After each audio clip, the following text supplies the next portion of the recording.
G'day everyone, Brian here.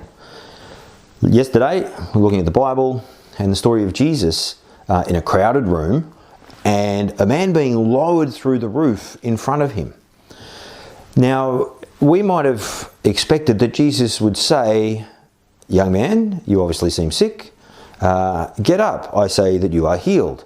We've already seen that Jesus is able to heal people, and so that's our natural expectation that that's exactly what Jesus will do.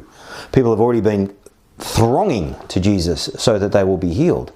But that's not what Jesus says. Jesus says, "Son, your sins are forgiven." It's interesting, that's not what his friends brought him for, or I don't think that's what his friends brought this man for. I think they brought him to Jesus so that he might be healed. He couldn't get there himself. But Jesus, seeing their faith, says, "Son, your sins are forgiven."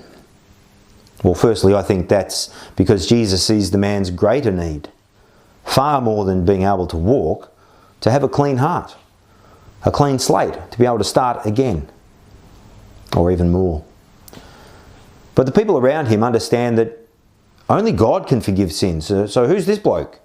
Jesus, who's saying, "Son, your sins are forgiven." Isn't this blasphemy? Now, Jesus knows what's going on. The Bible tells us he knows what they're saying. And so he says this, "Which is easier, to say to the paralyzed man, 'Your sins are forgiven,' or 'Take up your mat and walk'?" What do you think would be easier to say? I think it's easier to say to a sick person, "Your sins are forgiven." Because at that moment, what's the evidence of that? Maybe they smile, maybe they say they feel better, but what's the evidence of that? But Jesus goes on to say, "So that you may know the Son of Man has authority to forgive sins." And he turns to this young man and says, "Son, take up your mat and walk." And he did. He took up his mat and he walked out of that crowded room. Jesus is a man who does great miracles.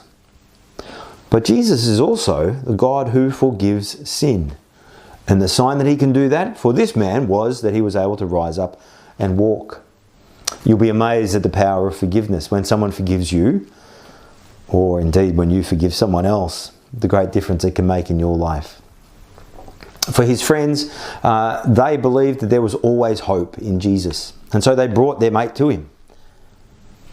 Are you bringing someone to Jesus so that they might find that hope for themselves? For this man, he found that there really is hope. And not only were his sins forgiven, he was able to walk again. What's on your heart today? What's weighing you down? What do you need someone to bring to Jesus for you? Maybe it is your sin. Maybe it is your health. Well, remember, there is always hope. There is always hope in Jesus. Have a great day, everyone. I'll look forward to seeing you tomorrow. Bye-bye.